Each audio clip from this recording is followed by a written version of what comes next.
Hello and welcome to The Drop, the official podcast of the 130th Airlift Wing. I'm Senior Master Sgt. Eugene Grist. Each year, the 130th Airlift Wing recognizes its most outstanding members in 4 categories. 2021 marks the second year the Outstanding Airman of the Year program has operated the new wing instruction that focuses on recognizing members' achievement over the function of the nomination process. Joining me today is Command Chief Master Sgt. Kevan Williams, author of the Wing Instruction. Welcome to the pod, Chief. Hey, thank you. It's good to be here. That was a fancy way of saying we value content over format. Amen. Yeah. So, but really and truly, I'd seen so many times that we say that we want to recognize airmen, but we create a process in order to recognize them that is so labor-intensive that it turns people off because they actually have no kidding mission work to do. And I'll give you some examples. I got some statistics here from Colonel Chard of what the 130th did just this past year. We mobilized 254 members of OCONUS. So think of all the readiness requirements that are required to mobilize one. When you think about IMR and training and all that goes with that. So we did that for 254 members. We provided 2/3 of the air members that are on 502F. 2/3 of those folks came from the 130th. We're the largest portion air members on state active duty last year. This wing has been out doing work and getting it done. Yet somehow, in amongst all that work, we're still able to nominate and recognize over 60 airmen. Over 60. The group, senior enlisted leaders and I deliberated over, I believe it was 63 nominees. Many recognized at the wing level, and if not recognized at the wing level, many more recognized at the group level. That was the intent of the rewrite. And that was up from the previous last year's Last number. year we were in the middle 50s without having the numbers in front of me, and so we were up again. And we still did a whole heck of a lot of work. And I'm really proud of all the senior enlisted leaders and really all the supervisors and all the commanders. Everyone has been extremely responsive and met the intent of the instruction, and that is recognize people for their hard work. And if you had any advice to give any supervisors or anybody that are looking to nominate people, what would you tell them as far as like putting together the package? So every quarter, and I've got a schedule out there. It's in the wing instruction. You can find it out there on the SharePoint page. Each quarter, by the deadline, you just pull out that blank 1206 and write a narrative that describes what that airman or that non-commissioned officer or senior non-commissioned officer did that year. And that's all that's needed. We will meet, the senior enlisted leaders and I. Usually we invite a couple of guests to make the panel more diverse, and we'll deliberate over those and we'll vote. If your airman, if your nominee wins, then congratulations, they are airman of the quarter, and then you get to go back to work and then develop that 1206 narrative into a formal Air Force Outstanding Airman of the Year package that you would re-nominate said winner for Airman of the Year. So we go back and make it right. We go back and fix the format, but as far as just the early recognition and saying, hey, this person did a good job, we made that really simple up front. That's awesome. Before we speak to the senior enlisted leaders and the winners, is there anything else you'd like to say about the program? It's the funnest thing I do is look at people and say thank you, and I enjoy it. So let's get going. Awesome, Chief. Joining us now on the podcast, Chief Master Sgt. Steve Carver, the 130th Mission Support Group Senior Enlisted Leader. Welcome to the pod, Chief. Good to be here. Chief Carver, could you introduce our Airman category winner and talk a little bit why he was selected? Yes. Our Airman category winner is Brendan I. From our communications flight. And Brendan was an easy selection for us due to spending 5 months roughly on COVID orders, working with J6, making sure that we had communications between J6 and other units within our wing and the Army. So that was a very challenging thing to connect the Army and the air. Sometimes it doesn't seem like that it would be, but it is a very challenging process to connect the two computer systems together. In addition to that, for on-base services, he was able to work and clear up clean up 20 communications closets and open up a bunch of ports for us so that he could free up the network and make things faster for the wing to communicate day to day. In addition to that, he volunteers on the outside, and he volunteered with some other members of the wing with the West Virginia Food Bank. And I think in 2 days they provided lunches and meals for 5,000 children. So that made him an easy selection for us as far as the wing was concerned. Chief Williams, thoughts? Yeah, on the day of selection, I just remember after we voted, Chief Carver said, "Looks like the ayes have it." So I always remember that.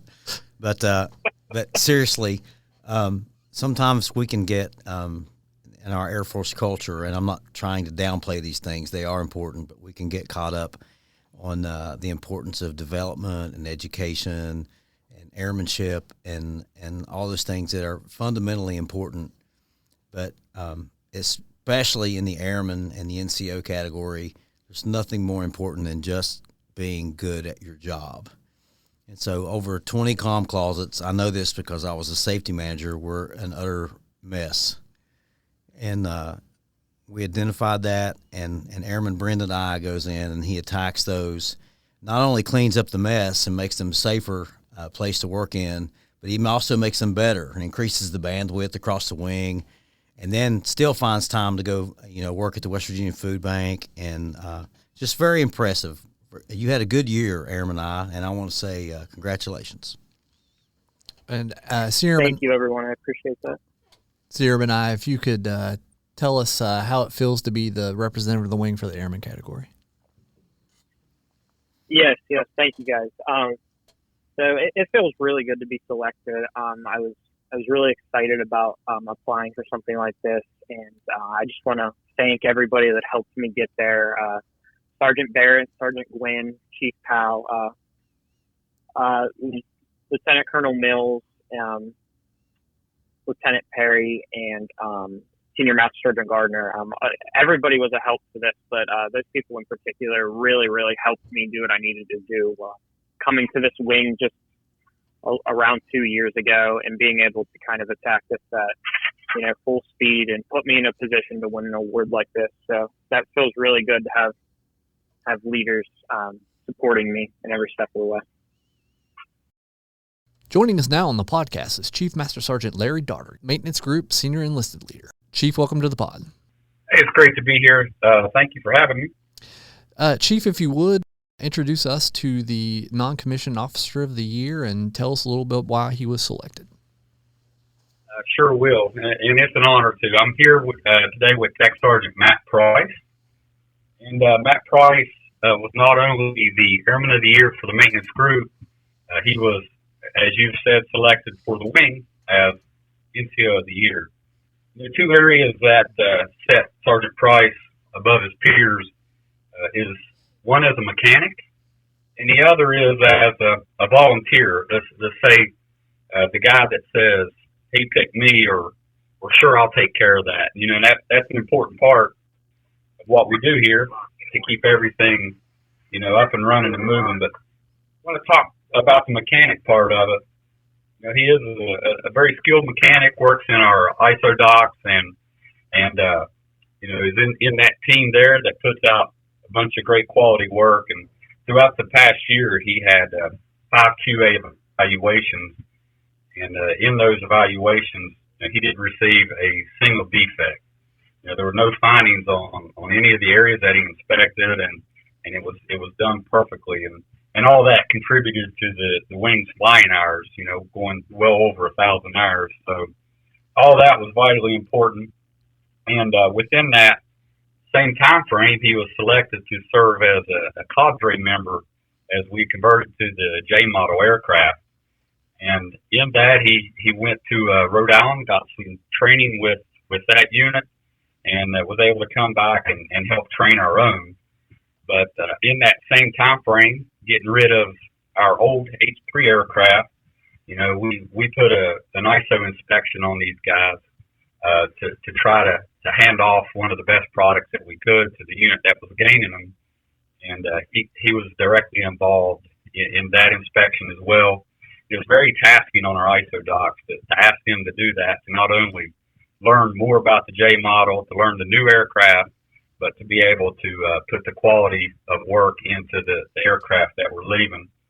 And he was involved with that. And in that time frame, we had some issues with our dock stands, what the crew members work on when they take care of the aircraft, and he got involved in the safety aspect of that and helped come up with a better process for that. So that's really Sergeant Price as a mechanic. But I want to talk about Sergeant Price, the volunteer. And within the year, he's taken on 6 additional duties. One of those is as a bench stock monitor. And in our ISO dock, or within the maintenance group, in that bench stock, they take care of over 1,100 pieces of equipment, tools, and hardware that we need to repair the aircraft. And that's an important part of being able to maintain accountability for all those items, to make sure that the products are there for when the mechanics need them. And he, as I mentioned earlier, he serves as a safety representative, and he takes care of the safety binders, all the briefings. He monitors the training for everyone in the shop. He evaluates the work areas to ensure that it's all safe for everyone to go to work every day. And in addition to that, he is also a PTL, which is a physical training leader. I see him out there just about every drill Saturday or Sunday, monitoring the physical fitness test, and he's a vital part of that helps encourages everyone as they're running to keep up the pace, or to just keep the requirement for that. He takes care of the government purchase card. That's an additional duty that holds a big responsibility, and they have 20 different accounts with various vendors that he has to deal directly with. He's on the phone with them. He's making purchases for them, and he does a great job with that. So the 2 areas that I really want to highlight that really consumes most of his time is outside of being the mechanic on the aircraft, he's facility manager for one of our maintenance buildings. And with that, he communicates with the civil engineering squadron to take care of issues that, whether it's a broken toilet or ceiling fans or lights out or whatever the case may be. In a facility our size, there's always a need to be communicating with civil engineering to try to make improvements and to keep everything in running order. The one I'm most proud of that he does is the additional duty first sergeant. He raised his hand and volunteered for this with all the other additional duties that he has. He finds time to serve in this role as well. And it's about taking care of the airmen. It's about trying to improve the unit that you're working in, and just making a difference. And for that, and for all those reasons, we nominated Sergeant Price, and the committee found it very noble and rewarding, and gave him this honor. So we're all proud of him. Chief Williams, anything to add? I'll just add that in all that, you can, if you sum all that up, you hear a story about an NCO who's committed to service, and knowing Sergeant Price, like I think I do, he's not all about a lot of attention or doesn't even care much for pomp and circumstance, which sometimes, Matt, it's just needed. You need to be honored in front of your peers, and it's good for your family to see you honored and respected.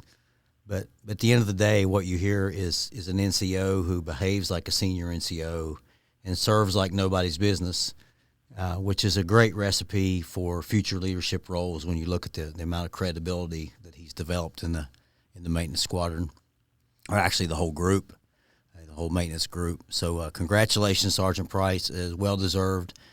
For one, happen to think you're fantastic. And Sergeant Price, how does it feel to represent the wing as the non-commissioned officer of the year? It's a great honor, honestly. As Chief I already said, it's not done on my own, though. I appreciate Chief Williams for saying I need to take the responsibility of that, but it's not something that I can say I do individually. All these duties are done with the help of every one of my peers, whether it be up or down the chain of command. It's great to be able to stand out in front for the maintenance squadron and maintenance group. I appreciate that I got the chance to do so in this manner. Anybody else have anything else? I'll just reiterate one more time, very well deserved.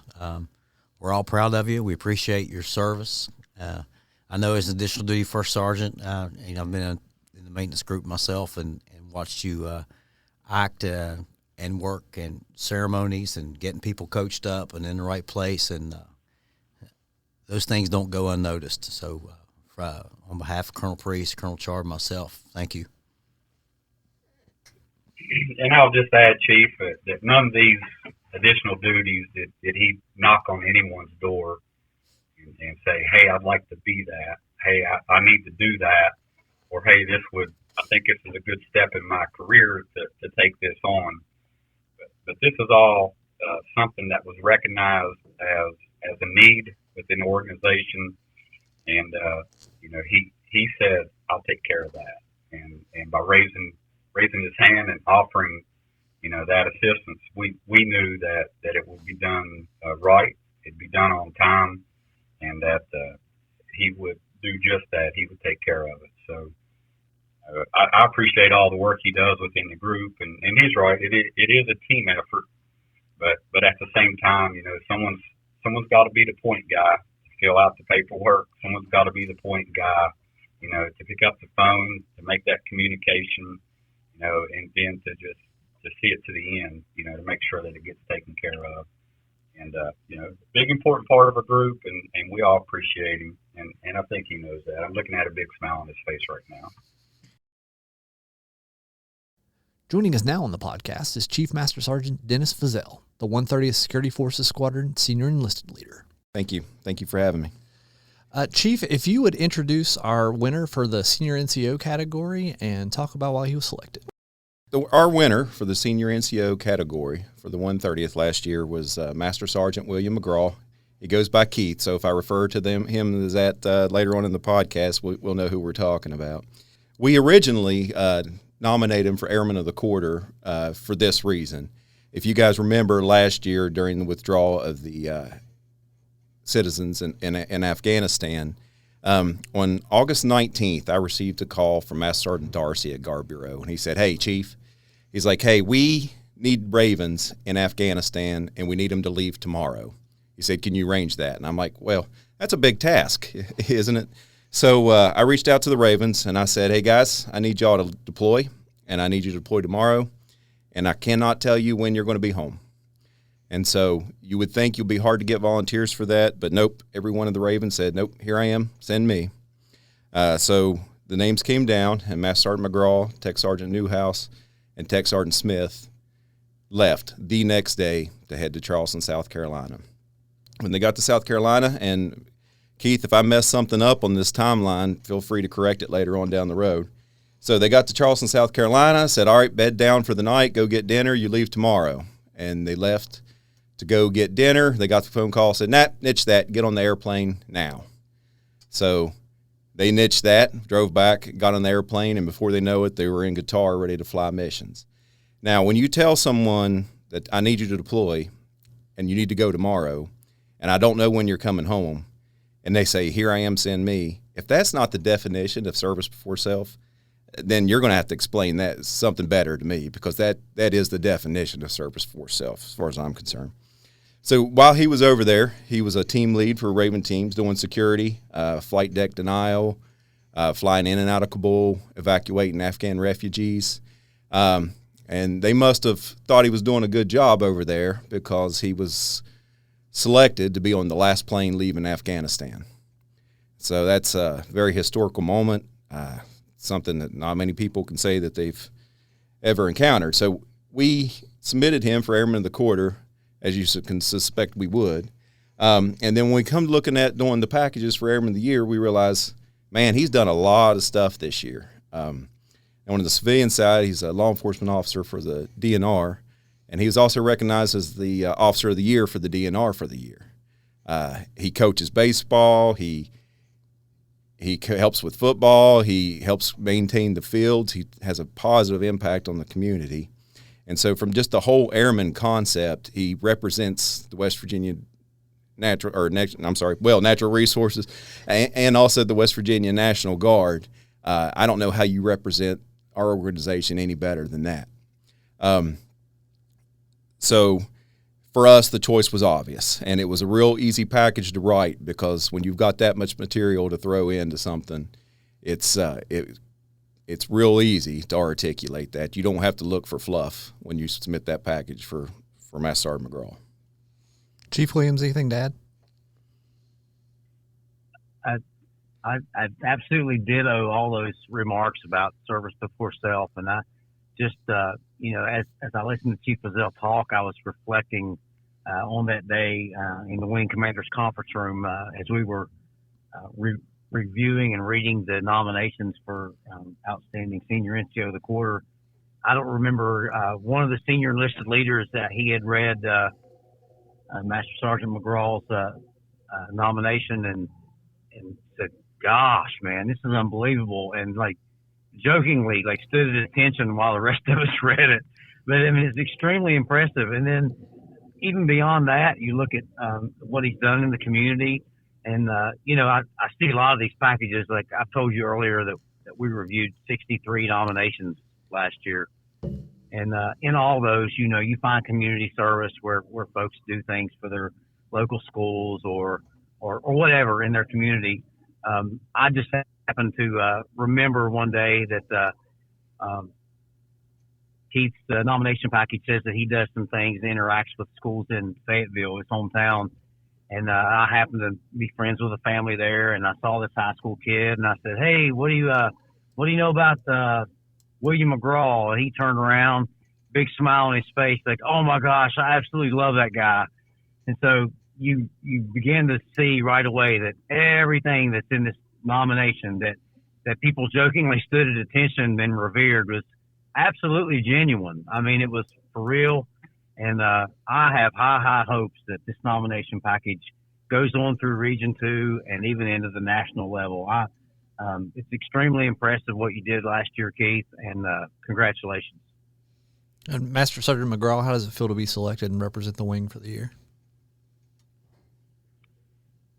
Well, it's an obvious honor on the squadron level and a wing level.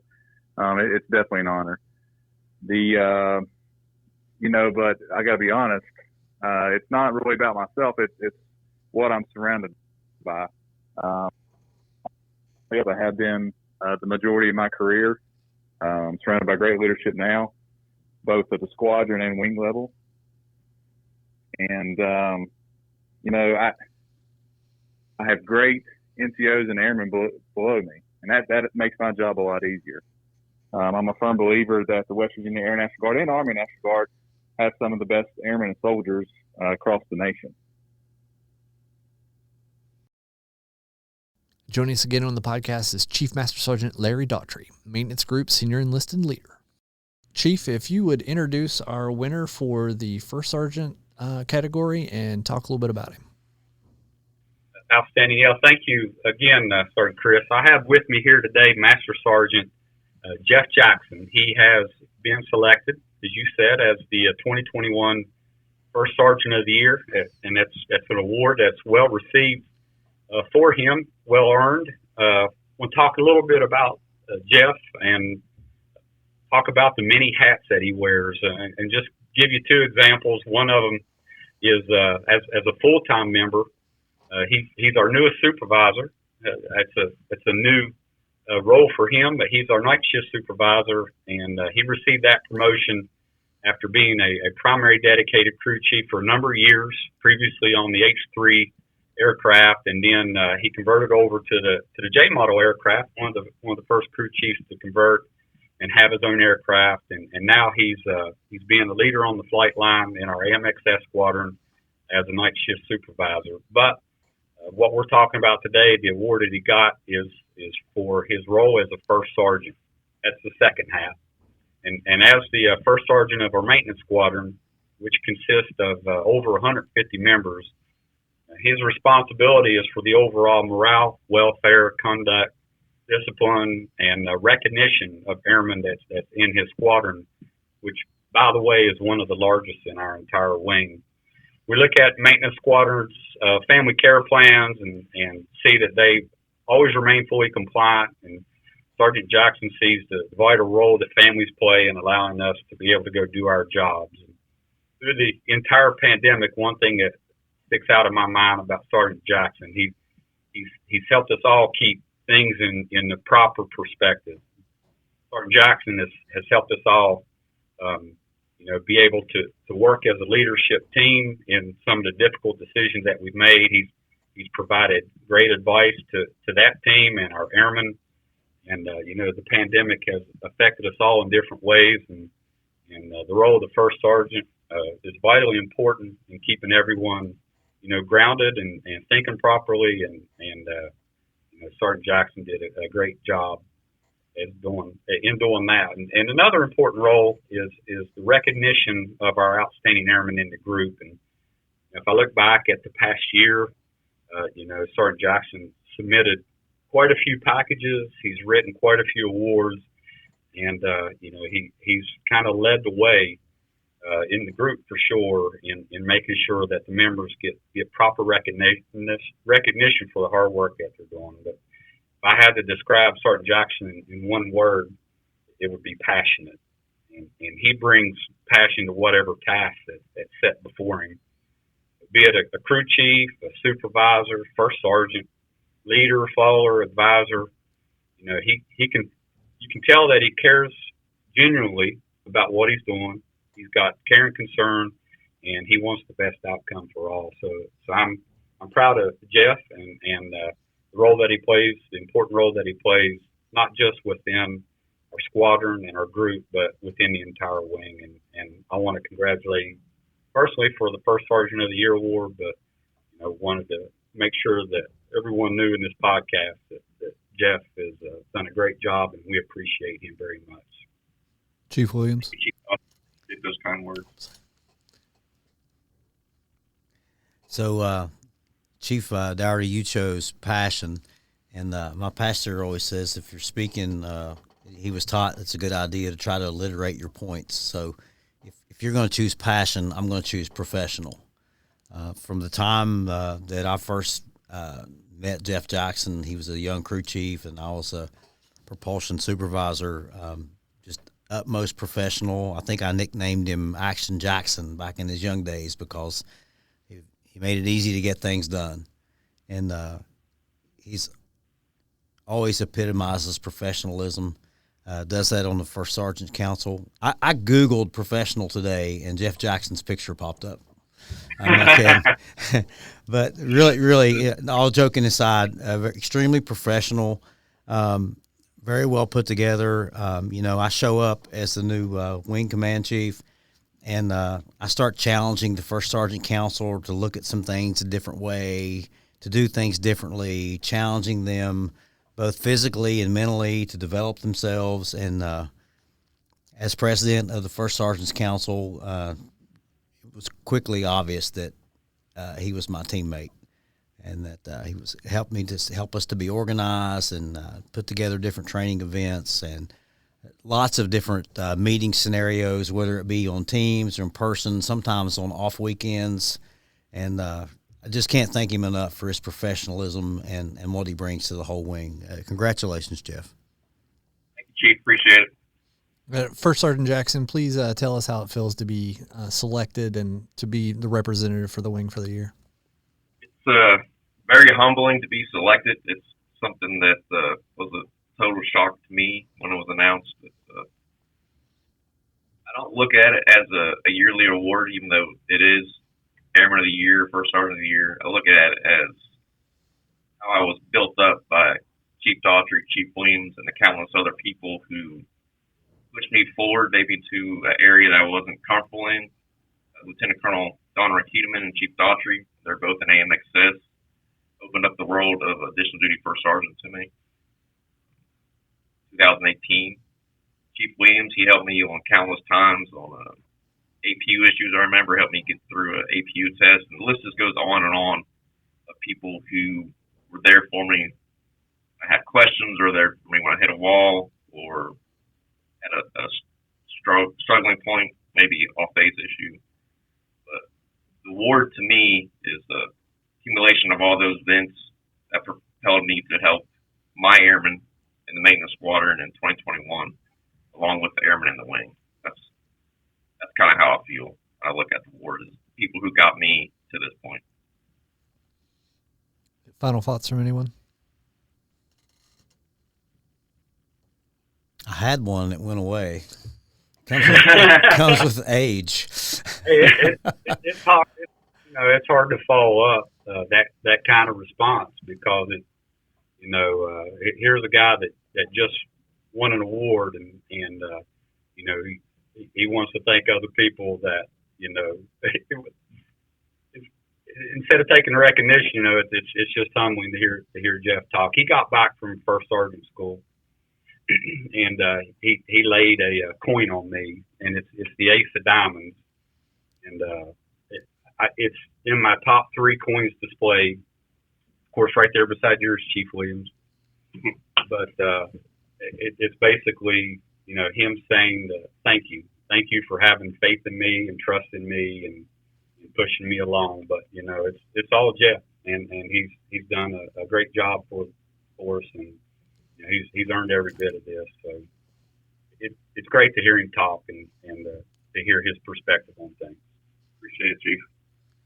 I'll just add, Sergeant Jackson, you've yet to be presented your trophy, so you need to report for commander's call on time Friday for March drill, and you'll be presented your trophy as first sergeant of the year, and you'll be given the floor, and hope you got your speech prepared. I'll get a longer one together. Appreciate it, Chief. Thank you very much. I'll report as ordered. And that's going to do it for this episode of The Drop. For more information about the 130th Airlift Wing, visit us on the web at www.130aw.ang.af.mil. Additionally, you can find us on all major social media platforms. Lastly, you can see us in the skies, delivering freedom with courage. This is Senior Master Sergeant Eugene Christ reminding you to stay ready to go.